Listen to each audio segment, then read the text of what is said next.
Hello guys, welcome to my YouTube channel. In this video I will give you all the knowledge about medical physics for DPT student. आपको कहीं और channel पे ये information नहीं मिलेगी क्योंकि medical physics की सिर्फ और सिर्फ मेरे चैनल पे आपको इन्फॉर्मेशन मिलेगी। सो फर्स्ट चैप्टर जो है वो हमारे पास है इंट्रोडक्शन टू फिज़िक्स। फिज़िक्स के बेसिक कॉन्सेप्ट है इसमें कोई खास बात नहीं, आप सब ने ये चैप्टर पढ़ा हुआ है। सबसे पहले मैं इसका इंट्रोडक्शन आपको दे देती हूँ। इसमें आती है स्टडी ऑफ एटम। एटम जो है वो स्मॉलेस्ट पार्टिकल है। ये जो होता है ये आपको पता है, एटम के दरमियान वाले में क्या है, न्यूक्लियस है। न्यूक्लियस के पास क्या होते हैं, प्रोटॉन और न्यूट्रॉन होते हैं। ठीक होगा, ये बातें हमने पहले भी पढ़ी हुई हैं। तो आपने जब बातें शुरू करनी है, ये जो मैंने हाईलाइट किए हैं वो वाले पॉइंट्स आप लिख लीजिएगा। आप अपनी भी बुक पे हाईलाइट कर सकते हैं। और इसमें मैं आपको बता दूंगी इस टॉपिक में से जो बोर्ड में या पेपर में आपके या SCQs में जो आ सकते हैं लॉन्ग क्वेश्चंस, वो मैं आपको बता दूंगी कौन कौन से आते हैं। एटम मैंने आपको बताया ये स्मॉलेस्ट पार्टिकल है कोई भी एलिमेंट का, और इसके सेंटर में क्या होता है हमारे पास न्यूक्लियस, जहाँ पे हमारे पास न्यूक्लियस के अंदर क्या क्या पड़े होते हैं, प्रोटॉन और न्यूट्रॉन होते हैं। और न्यूक्लियस के अंदर भी एक फोर्स होती है जिसे हम न्यूक्लियर फोर्स कहते हैं। ठीक है, न्यूक्लियर फोर्स जो होती है अपने गिर्द, ये जैसे कि कोई एटम है, ये न्यूक्लियस है इसका, ठीक है, और इसके जो इर्द गिर्द है वो है इलेक्ट्रॉन। ठीक है, इलेक्ट्रॉन जो है ये रिवॉल्व कर रहे होते हैं इसके इर्द गिर्द। और एटम का डायमीटर पूरे की बात की जाए तो ये 10⁻⁻10 मीटर होता है। ठीक है, देन जो अगला टॉपिक आता है वो हमारे पास आता है न्यूक्लियस। न्यूक्लियस के बारे में मैंने अभी आपको बताया कि ये एटम का जो सेंट्रल पार्ट है उसे हम न्यूक्लियस कहते हैं। न्यूक्लियस का डायमीटर MCQs में वो पूछ सकते हैं 10⁻⁻15 एंड 10⁻⁻14 होता है। ठीक है, न्यूक्लियस जो होता है वो पॉजिटिवली चार्ज होता है। ठीक है, इसमें पॉजिटिवली चार्ज क्या पड़े होते हैं, न्यूक्लियस में प्रोटॉन पड़े होते हैं, और न्यूट्रल चार्ज न्यूट्रॉन पड़े होते हैं। ठीक है, और ये इसको हम इकट्ठे को, प्रोटॉन और न्यूट्रॉन को इकट्ठे को क्या कहते हैं, न्यूक्लियस कहते हैं। ठीक है, उसके बाद प्रोटॉन पे प्रोटॉन जो है ये गोल्डस्टन ने डिस्कवर किए थे 1919 में। ये आपको MCQs में वो पूछ सकते हैं। ठीक है, प्रोटॉन के ऊपर पॉजिटिवली चार्ज होता है। ठीक है, और ये प्रोटॉन जो आपको बताया ही है कि नंबर ऑफ प्रोटॉन जो होता है न्यूक्लियस में वो डिटर्मिनेट कर रहे होते हैं उसका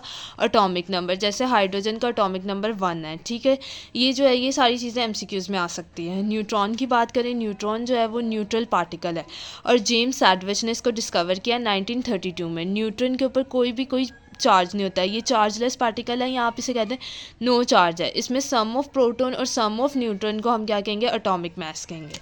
फिर उसके बाद आता है हमारे पास इलेक्ट्रॉन। इलेक्ट्रॉन जो है वो हमारे पास J.J. थॉमसन ने डिस्कवर किया। इलेक्ट्रॉन जो है वो नेगेटिवली चार्ज पार्टिकल होता है जो हमारे पास ऑर्बिट में न्यूक्लियस के अराउंड मूव कर रहा होता है। ठीक है, इसकी वेरियस केमिकल और फिजिकल प्रॉपर्टीज। इलेक्ट्रॉन जो होता है वो टाइटली बाउंड मिलता है आपको न्यूक्लियस के साथ, और न्यूक्लियस के साथ वो टाइटली बाउंड मिलते हैं, और जो टाइटली बाउंड होंगे उसको कोई फोर्स भी बाउंड करेंगी, जिससे जो टाइटली बाउंड है उसे हम कहेंगे बाउंडेड इलेक्ट्रॉन कहेंगे, और इनके दरमियान कोई फोर्स भी होगी। देन उसके बाद डिस्टेंस की बात करें, डिस्टेंस जैसे जैसे आप न्यूक्लियस से दूर, ये न्यूक्लियस है आपका, इससे अगर आप दूर मूव करते जाएंगे, डिस्टेंस इंक्रीज करते जाएंगे, ठीक है, तो ऐसे ही अट्रैक्शन कम हो जाएगी। तो इसका मतलब ये इन्वर्सली डिपेंड करता है इसके ऊपर। ठीक होगा, जैसे जैसे न्यूक्लियस आप दूर मूव करते गए, आपकी इसी तरह उसकी फोर्सेज जो होगी न्यूक्लियस की वो इलेक्ट्रॉन से कम होती जाएंगी। ठीक है, अगला टॉपिक आता है वो इंपॉर्टेंट है हमारा SCQs के हवाले से भी, और इसका SCQs आ जाता है। ठीक है, इलेक्ट्रॉन थ्योरी और one way fluid theory.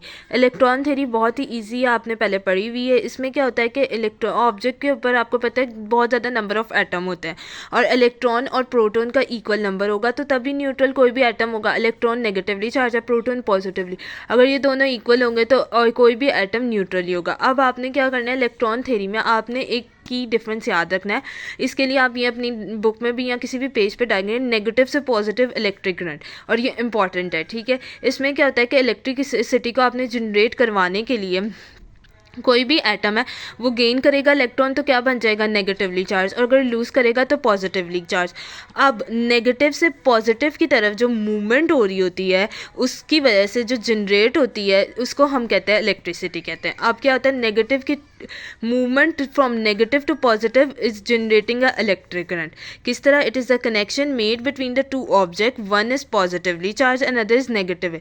Electron will pass from negative charge to positive charge, this movement is equalized and this will produce a electric current. One way fluid आगे जो हमारे पास आती है वो आती है वन वे फ्लूइड थ्योरी।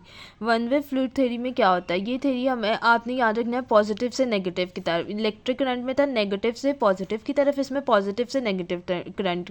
अब इसमें क्या होता है कि ये थ्योरी जो होती है इनविजिबल वेटलेस फ्लूइड होता है। फ्लूइड की जैसे जैसे आप क्वांटिटी इंक्रीज़ करते जाएंगे ना तो वो पॉजिटिव होता जाएगा, और जैसे जैसे डिक्रीज़ करते जाएंगे तो वो नेगेटिव होता जाएगा। पॉजिटिव से नेगेटिव की तरफ जो करंट फ्लूइड करता है वो कन्वेंशनल करंट होता है, और वो क्या होता है वन वे फ्लूइड थ्योरी। ये इंपॉर्टेंट इलेक्ट्रॉन थ्योरी और फ्लूइड थ्योरी, ये जो है ये एससीक्यूज या कंडक्टर्स आ जाते हैं। कंडक्टर्स जो कर रहे होते हैं ये हमारे पास अलाउ कर रहे थे फ्लो ऑफ चार्जेस को, ठीक है।